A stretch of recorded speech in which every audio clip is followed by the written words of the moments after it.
ডিএমএসপিরা যেন বসে দেখেন একজনের 3টে জায়গার নাম। এটা যারা করছেন তাদের শনাক্ত করুন, সর্ষের মধ্যে ভূত আছে। ভোটার লিস্টে জালিয়াতি মঞ্চে বসেই ধরে ফেললেন, ভোটার লিস্টে একেবারে জালিয়াতি মঞ্চে বসেই সেটা ধরে ফেললেন মমতা ব্যানার্জি। তিনি স্পষ্টত ডিএমএসপিদের বললেন সর্ষের মধ্যে ভূত আছে। ভারত পাকিস্তান উত্তেজনার আবহে দেশের বিভিন্ন রাজ্যকে আগেই সতর্কবার্তা পাঠানো হয়েছে কেন্দ্রের তরফে। এই পরিস্থিতিতে এদিন উত্তরকন্যার বৈঠক থেকে পুলিশ প্রশাসনকে সতর্ক থাকার নির্দেশ দিলেন মুখ্যমন্ত্রী। বিশেষ করে সীমান্তবর্তী জেলা প্রশাসনকে সতর্ক থাকার নির্দেশ দেন তিনি। পুলিশকে তাদের দায়িত্বের কথাও স্মরণ করিয়ে দেন। তিনি বলেন ডিএমএসপিরা যেন বসে দেখেন একজনের 3টে করে জায়গার নাম। এটা যারা করছেন তাদের শনাক্ত করুন, সর্ষের মধ্যে ভূত আছে। সারপ্রাইজ ভিজিটে যেতে হবে। প্রশাসনের কর্মী যারা ভোটার লিস্টের কাজ করেন তাদের ভালো করে দেখে শুনে কাজ করতে বলুন। কি বললেন মুখ্যমন্ত্রী মমতা ব্যানার্জি, শুনবো। ভোটার লিস্টে হচ্ছে, ভোটার লিস্টে যারা কাজ করছেন তাদের আমি ডিএমএসপিদের বলবো, ডিএমদের স্পেশালি অ্যান্ড ডিভিশনাল কমিশনারদেরও টু টেক কেয়ার স্পেশালি, যারা তারা যেন বসে এবং বসে যেন কাজটা করে। এক এক জায়গায় একজনের নামের জায়গায় 3টে নাম করে তোলা হয়েছে, ফলে যে একজন অরিজিনাল লোক তিনিও কিন্তু ভোটাধিকার থেকে বঞ্চিত হবেন। এটা যারা করছেন তাদের আইডেন্টিফাই করুন, এবং যারা কম্পিউটারে বসে কাজটা করছেন সবাই খারাপ আমি বলবো না, বা শস্যের মধ্যে ভূত আছে, এটা আপনাদের নজর দিতে হবে। আমি সেদিনকে মুর্শিদাবাদে গিয়েছিলাম, আমার সাথে মনোজও ছিল, গিয়ে দেখলাম ভোটের রুমটা পড়ে আছে কিন্তু কোনো লোক নেই কাজ করবার। সুতরাং এইগুলো সারপ্রাইজ ভিজিট দিতে হবে। যেমন আমি ভিডিওতে বলি মাঝে মাঝে ICDS centre, mid day meal centre visit করতে, অঙ্গনওয়াড়ি সেন্টার, তেমনি ভোটার কেন্দ্রগুলোও কিন্তু ভিজিট করতে হবে। আর পলিটিক্যাল লোকেরাও তাদের দায়িত্ব শেষ করতে পারে না, এখন সব এজেন্সির যুগ হয়েছে। আমি শুনছি অনেক বাইরের লোক,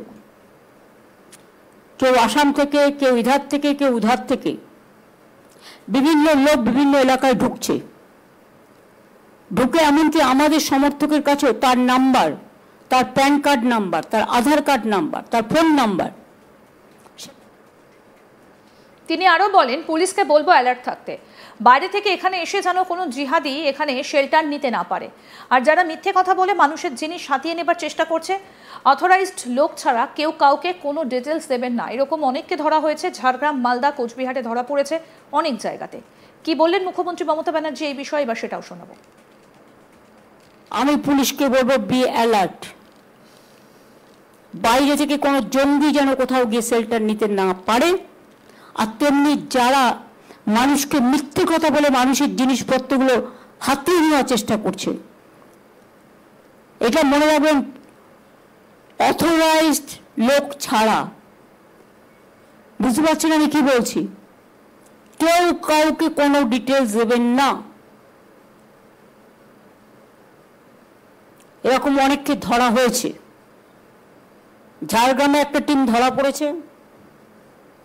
রাজীব কোথায় কোথায় ধরা পড়েছে?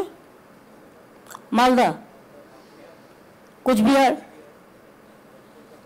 কলকাতা, ডায়মন্ডহারবার, অনেক জায়গায় ঘুরে বেড়াচ্ছে। আজকের দিন সময় মানুষ যত এগিয়ে চলছে বৈজ্ঞানিক যুগে, আধুনিকতার যুগে, তেমনি আবার অনেক ক্ষতিকারক শক্তি বেড়েছে, যেটা মানুষ আগে ভয় পেত না। সুতরাং চোখ কান খোলা রেখে সবাই কাজ করলে একজনের পক্ষে সম্ভব নয়। Each and everybody should take some observation or vigil থাকতে হবে। আগে পুলিশরা 3-4 বার গিয়ে গিয়ে ঘুরতো এলাকায়, 5 বার 6 বার, এখন ঘোরেই না। যত বেশি ঘোরা যাবে পুলিশের ভ্যান নিয়ে, মানুষ তো জানবে যে অ্যালার্ট আছে।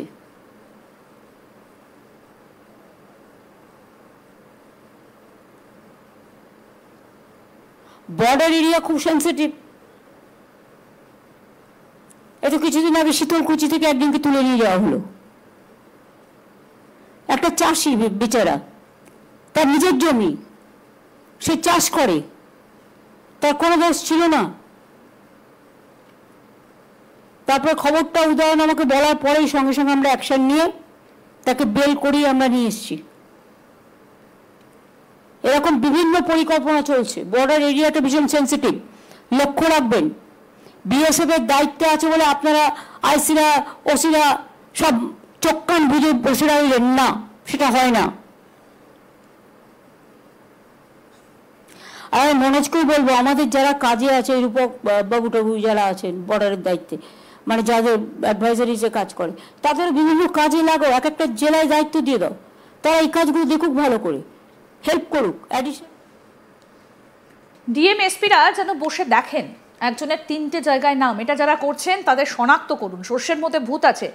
ভোটার লিস্টে জালিয়াতি মঞ্চে বসেই ধরে ফেললেন মমতা ব্যানার্জি। তিনি স্পষ্ট বার্তা দিচ্ছেন ডিএমএসপিদের, বলছেন সর্ষের মধ্যে ভূত আছে। ভারত পাকিস্তান উত্তেজনার আবহে দেশের বিভিন্ন রাজ্যকে আগেই সতর্কবার্তা পাঠানো হয়েছে কেন্দ্রের তরফে। এই পরিস্থিতিতে এদিন উত্তরকন্যায় বৈঠক থেকে পুলিশ প্রশাসনকে সতর্ক থাকার নির্দেশ দিলেন মুখ্যমন্ত্রী। বিশেষ করে সীমান্তবর্তী জেলা প্রশাসনকে সতর্ক থাকার নির্দেশ দেন তিনি। পুলিশকে তাদের দায়িত্বের কথাও স্মরণ করিয়ে দেন। তিনি বলেন, ডিএমএসপিরা যেন বসে দেখেন একজনের 3টে করে জায়গায় নাম, এটা যারা করছেন তাদের শনাক্ত করুন। সর্ষের মধ্যে ভূত আছে, সারপ্রাইজ ভিজিটে যেতে হবে। প্রশাসনের কর্মী যারা ভোটার লিস্টের কাজ করেন তাদের ভালো করে দেখে শুনে কাজ করতে বলুন। কি বললেন ভোটার লিস্ট নিয়ে মমতা বন্দ্যোপাধ্যায়, আসুন আরেকবার শোনাই। ভোটার লিস্টে হচ্ছে, ভোটার লিস্টে যারা কাজ করছেন তাদের আমি ডিএমএসপিদের বলবো, ডিএমদের স্পেশালি অ্যান্ড ডিভিশনাল কমিশনারদেরও টু টেক কেয়ার স্পেশালি, যারা তারা যেন বসে এবং বসে যেন কাজটা করে। এক এক জায়গায় একজনের নামের জায়গায় 3টে নাম করে তোলা হয়েছে, ফলে যে একজন অরিজিনাল লোক তিনিও কিন্তু ভোটাধিকার থেকে বঞ্চিত হবেন। এটা যারা করছেন তাদের আইডেন্টিফাই করুন, এবং যারা কম্পিউটারে বসে কাজটা করছেন, সবাই খারাপ আমি বলবো না, বা শস্যের মধ্যে ভূত আছে, এটা আপনাদের নজর দিতে হবে। আমি সেদিনকে মুর্শিদাবাদে গিয়েছিলাম, আমার সাথে মনোজও ছিল, গিয়ে দেখলাম ভোটের রুমটা পড়ে আছে কিন্তু কোনো লোক নেই কাজ করবার। সুতরাং এইগুলো সারপ্রাইজ ভিজিট দিতে হবে। যেমন আমি ভিডিওতে বলি মাঝে মাঝে ICDS centre, mid day meal centre visit করতে, অঙ্গনওয়াড়ি সেন্টার, তেমনি ভোটার কেন্দ্রগুলোও কিন্তু ভিজিট করতে হবে। আর পলিটিক্যাল লোকেরাও তাদের দায়িত্ব শেষ করতে পারে না, এখন সব এজেন্সির যুগ হয়েছে। আমি শুনছি অনেক বাইরের লোক, কেউ আসাম থেকে, কেউ ইধার থেকে, কেউ উধার থেকে, বিভিন্ন লোক বিভিন্ন এলাকায় ঢুকছে, ঢুকে এমনকি আমাদের সমর্থকের কাছেও তার নাম্বার, তার প্যান কার্ড নাম্বার, তার আধার কার্ড নাম্বার, তার ফোন নাম্বার। আরো আপডেট পেতে দেখতে থাকুন আজ তাক বাংলা। সাবস্ক্রাইব করুন, নোটিফিকেশন পেতে বেল বাটন অপশন প্রেস করুন, হোয়াটসঅ্যাপেও ফলো করুন আজ তাক বাংলা।